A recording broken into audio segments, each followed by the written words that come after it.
इससे पूर्व के वक्तव्य में हमने मैत्री पुष्पा के उपन्यासों के कथानकों पर, उनकी पात्र योजना पर, किस प्रकार के संवादों का उन्होंने गठन किया है, कैसे वातावरण की सृष्टि की है, इन सब पर विस्तार से चर्चा की थी। आज हम उनके उपन्यासों के शीर्षक पे बात करेंगे। मैत्री पुष्पा के सभी उपन्यासों के शीर्षक कथावस्तु और मूल संवेदना से संबंधित दिखाई देते हैं। ये शीर्षक प्रभावशाली हैं, सार्थक हैं और पाठकों की जिज्ञासा को उत्पन्न करने में सक्षम हैं। बेतवा बहती रही उपन्यास का प्रतीकात्मक शीर्षक मनुष्य की कुत्सित मानसिकता का द्योतक है। विभिन्न आंदोलनों, विरोधों के बाद भी बेतवा नदी के आसपास के कछार बस्तियों में मलिनता, गंदगी, किसानों की स्थिति वैसी ही थी जैसी आंदोलन करने से पूर्व हुआ करती थी। असंख्य उर्वशियां और मीराएं अपने अपने जीवन में आज भी समझौता करने के लिए बाध्य थीं। इन सबसे निर्लिप्त बेतवा नदी का बहाव वैसा ही प्रवाहमान, वैसा ही गतिमान रहा। इदं मम उपन्यास का अर्थ है यह मेरे लिए नहीं है। शीर्षक एक श्लोक पर आधारित है जिसका अर्थ है, हे परमात्मन, तू सर्वव्यापक है, सर्वज्ञ है, अंतर्यामी है। तू ही प्रजातंत्र का पुरोहित और पंचायत का प्रेरक है, जिसका यशोगान कर विद्वान भव बाधा से विमुक्त हो जाते हैं। उसी परमेश्वर के लिए, मेरे लिए नहीं। मंदा स्त्री के अस्तित्व की लड़ाई के साथ साथ वंचितों के अधिकारों के लिए भी लड़ रही थी। विंध्याचल के लोगों का जीवन दुख, दैन्य, संत्रास, पीड़ा, इन सब को खत्म करने के लिए मंदा अपने जीवन को पूर्ण रूप से समर्पित कर देती है। चाक उपन्यास का शीर्षक अपने आप में महत्वपूर्ण है। चाक उपन्यास की नायिका सारंग परंपरागत मूल्यों से टकराती है और अपने गंतव्य की ओर बढ़ते हुए सारंग नए मूल्यों का अन्वेषण करती चलती है। समाज इस परिवर्तन को स्वीकार नहीं करता, किंतु सारंग किसी भी तरह के विरोध से घबराती नहीं है, अपने कदमों को पीछे नहीं करती है, अपितु निरंतर आगे ही बढ़ती जाती है। लेखिका की उक्ति है, चाक का दूसरा नाम है समय चक्र। चाक घूमेगा नहीं तो कुछ बनाएगा भी नहीं। वे घूमेगा और मिट्टी को बिगाड़ कर नया बनाएगा, नए रूप में डालेगा। जैसे कुम्हार चाक के ऊपर मिट्टी रखकर उससे मनचाही आकृति देता है, उस आकृति में विभिन्न प्रकार के डिजाइन बनाता है, कलाकृतियां बनाता है, उसी तरह से ये समय रूपी चक्र मनुष्य को गढ़ता है, मनुष्य का निर्माण करता है। झूला नट उपन्यास में शीलो अपने पति द्वारा किए जाने वाले अत्याचारों से टूटती नहीं है, घबराती नहीं है और बिना बात के अपने पति का अंधानुकरण करने से इनकार कर देती है। पति के पर स्त्रीगामी होने पर वह उससे गिड़गिड़ाती नहीं, अपने अधिकारों की भीख भी नहीं मांगती है, अपनी सुख प्राप्ति के लिए अपने देवर के साथ अपनी सास की आज्ञा से रहना शुरू कर देती है। जब उसका पति इस बात का विरोध करता है तब वो निर्द्वंद होकर उससे कहती है कि तुमने जब मेरे होते दूसरी स्त्री का दामन थाम लिया तो मैंने भी रखैला रख लिया है। वे पति पर अपना अधिकार बिना बात के थोपना नहीं चाहती है, अपनी इच्छाओं के साथ भी समझौता नहीं करती। अपनी बुद्धिमत्ता के माध्यम से वह पति और बालकिशन दोनों के खेतों की स्वयं स्वामिनी बन जाती है। बालकिशन किसी नट की भांति अपनी मां और शीलो के बीच झूलने के लिए विवश है। अंत में आकर पाठक को इस बात का पता चलता है कि झूला नट कौन है। ये झूला नट वस्तुतः बालकिशन है जो अपनी इच्छानुसार अपने जीवन को नहीं जी पा रहा था। अलमा कबूतरी उपन्यास में अलमा के माध्यम से कबूतरा जनजाति के रीति रिवाजों, उनकी संस्कृति, परंपराओं, संत्रास, पीड़ा, कुंठा इत्यादि को लेखिका ने लिपिबद्ध किया है। इस जाति के पुरुष सामान्यतः जंगलों में रहते हैं या अपराधी प्रवृत्ति होने के कारण कारावास में दंड भोगते हैं और महिलाएं अवैध भट्टियों पर काम करके अपने और अपने परिवार का पालन पोषण करती हैं। अलमा कबूतरी जाति के विषय में गहराई विस्तार से इस उपन्यास में बताने के कारण इस उपन्यास का शीर्षक अलमा कबूतरी अपने आप में सार्थक है। अगन पाखी उपन्यास एक ऐसा पक्षी जो आग में जलकर पुनः जीवित हो जाता है। लेखिका ने किसी नवीन विषय वस्तु को इसमें केंद्र में नहीं रखा है। लगभग 11 वर्षों और कई बार परिवर्तन करने के उपरांत वे इस उपन्यास को एक कृति का रूप दे पाईं और अपने पाठकों के साथ उन्होंने अगन पाखी उपन्यास को साझा किया। विजन उपन्यास अपने आप में एक अलग दृष्टिकोण लेकर हमारे सामने उपस्थित होता है। विजन का अर्थ है दृष्टि। इस उपन्यास में लेखिका ने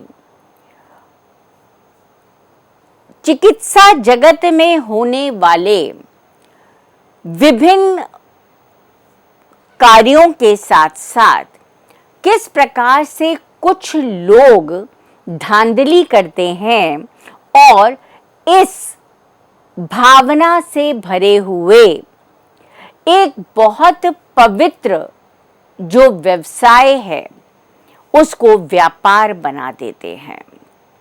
डॉक्टर शरण अपने शरण आई सेंटर में फेको मशीन गरीबों का मुफ्त इलाज करने के लिए मंगवाते हैं, किंतु ऐसा करते नहीं हैं। वे उनसे जो मूल्य उनके ऑपरेशन का होता है उससे कम मूल्य की सामग्री, कम मूल्य की दृष्टि उनको लगा देते हैं। अधिक से अधिक पैसा कमाना उनकी विशेषता है और वे अपनी पुत्र वधू नेहा से भी यही अपेक्षा रखते हैं कि वो मरीजों का उपचार करने के स्थान पर उनसे किस प्रकार से ज़्यादा पैसे उगा सकती है, इस पर अपना ध्यान केंद्रित करें। जब नेहा इसके लिए तैयार नहीं होती तो वो उस पर अनाचार, अत्याचार करने लगते हैं।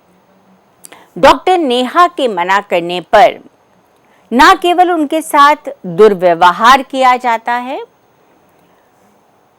उन्हें इस बात का एहसास भी कराया जाता है कि हमने तुम पर उपकार किया कि तुम्हें अपने बेटे के लिए हम पसंद करके इस घर में लाए।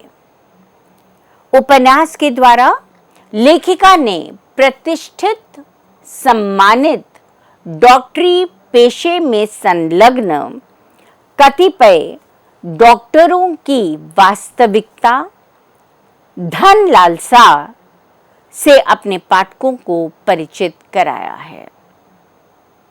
अगला उपन्यास है कही ईश्वरी फाग। फ्लैशबैक पद्धति में लिखा गया यह उपन्यास बुंदेलखंड के लोकप्रिय जनकवि ईश्वरी और रजऊ तथा ईश्वरी द्वारा लिखे जाने वाले फागों पर केंद्रित है।